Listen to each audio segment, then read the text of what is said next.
Assalamualaikum warahmatullahi wabarakatuh. Baik, di sini saya akan menjelaskan tentang peristiwa penting dalam perkembangan bahasa Indonesia. Dosen pengampu yaitu Jumria SPD MPD.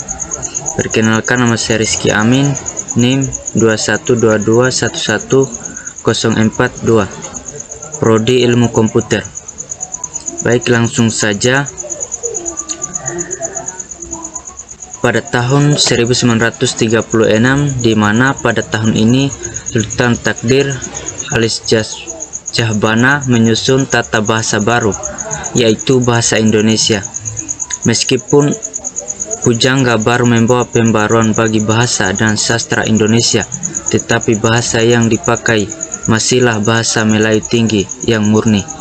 Perbedaan bahasa Melayu tinggi dan Melayu rendah baru mulai pudar setelah munculnya Chairil Anwar. Pada tahun 1942 sampai 1945, di mana pada masa kependudukan Jepang 1942 sampai 1945, bahasa Indonesia juga memiliki kedudukan penting, sebab pada masa ini bahasa Indonesia menjadi bahasa utama lantaran bahasa Belanda sudah tidak boleh digunakan untuk bahasa percakapan sehari-hari. Pada tanggal 18 Agustus 1945, bahasa Indonesia dinyatakan kedudukannya sebagai bahasa negara pada tanggal 18 Agustus 1945, karena pada saat itu Undang-Undang Dasar 1945 disahkan sebagai Undang-Undang Dasar Negara Republik Indonesia. Dalam Undang-Undang Dasar 1945 disebutkan bahwa bahasa negara ialah bahasa Indonesia. Pada tanggal 19 Maret 1945, ejaan ini diresmikan oleh Soewandi yang merupakan seorang Menteri Pendidikan Republik Indonesia. Tujuan dibuatnya ejaan Republik ini ialah untuk menggantikan serta menyempurnakan ejaan sebelumnya. Perubahan yang terdapat pada ejaan Republik terdapat pada huruf EO menjadi U atau doeleu, koma ain menjadi K atau Pa. Kemudian kata ulang boleh disingkat dengan angka-angka, dan kata depan ditulis serangkai dengan kata yang mendampinginya.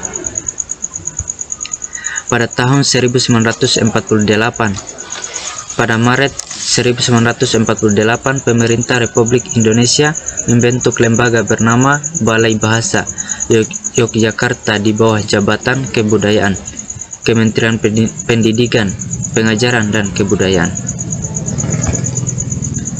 Pada tanggal 28 Oktober sampai dengan 2 November 1954, Kongres Bahasa Indonesia II, Kongres Bahasa Indonesia ketiga dilaksanakan pada 28 Oktober sampai dengan 2 November 1978 di Ibu Kota Jakarta. Hasil yang didapat dari Kongres Bahasa Indonesia ketiga ini yaitu memperlihatkan kemajuan pertumbuhan dan perkembangan bahasa Indonesia sejak tahun 1928 dan selalu berusaha dengan optimal untuk memantapkan kedudukan dan fungsi bahasa Indonesia.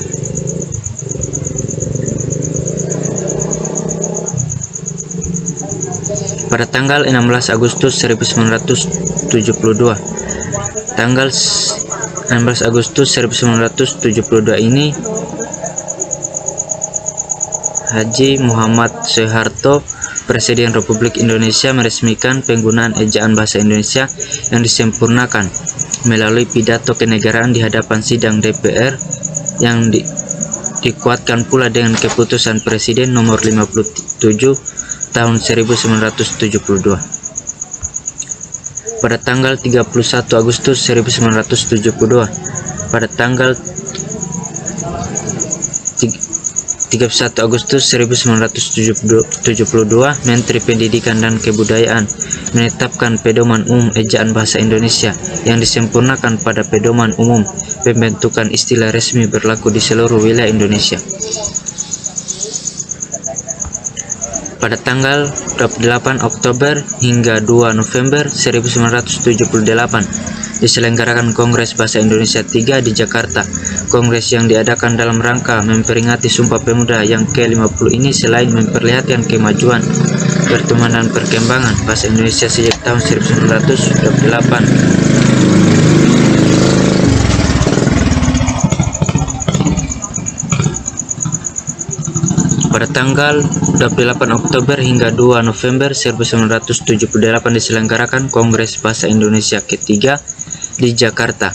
Kongres yang diadakan dalam rangka memperingati Sumpah Pemuda yang ke-50 ini selain memperlihatkan kemajuan, pertumbuhan dan perkembangan bahasa Indonesia sejak tahun 1928, juga berusaha memantapkan kedudukan dan fungsi bahasa Indonesia.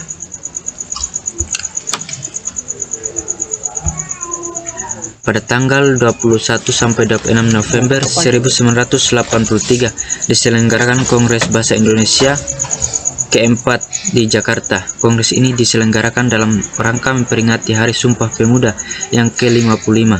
Dalam putusannya disebutkan bahwa pembinaan dan perkembangan bahasa Indonesia harus lebih ditingkatkan sehingga amanat yang tercantum di dalam garis-garis besar haluan negara yang mewajibkan kepada semua warga negara Indonesia untuk menggunakan bahasa Indonesia dengan baik dan benar dapat tercapai semaksimal mungkin. Pada tahun 1988, tanggal 28 Oktober hingga 3 November 1988 diselenggarakan Kongres Bahasa Indonesia 5 di Jakarta. Kongres ini dihadiri oleh kira-kira 700 pakar bahasa Indonesia dari seluruh Indonesia dan peserta tamu dari negara sahabat seperti Brunei Darussalam, Malaysia, Singapura, Belanda, Jerman, dan Australia. Kongres itu ditandatangani dengan mempersembahkan karya besar Pusat Pembinaan dan Pengembangan Bahasa kepada pencinta bahasa di Nusantara, yakni Kamus Besar Bahasa Indonesia dan Tata Bahasa Baku Bahasa Indonesia. Mungkin itu saja yang dapat saya jelaskan pada video kali ini. Lebih dan kurangnya mohon dimaafkan. Assalamualaikum warahmatullahi wabarakatuh.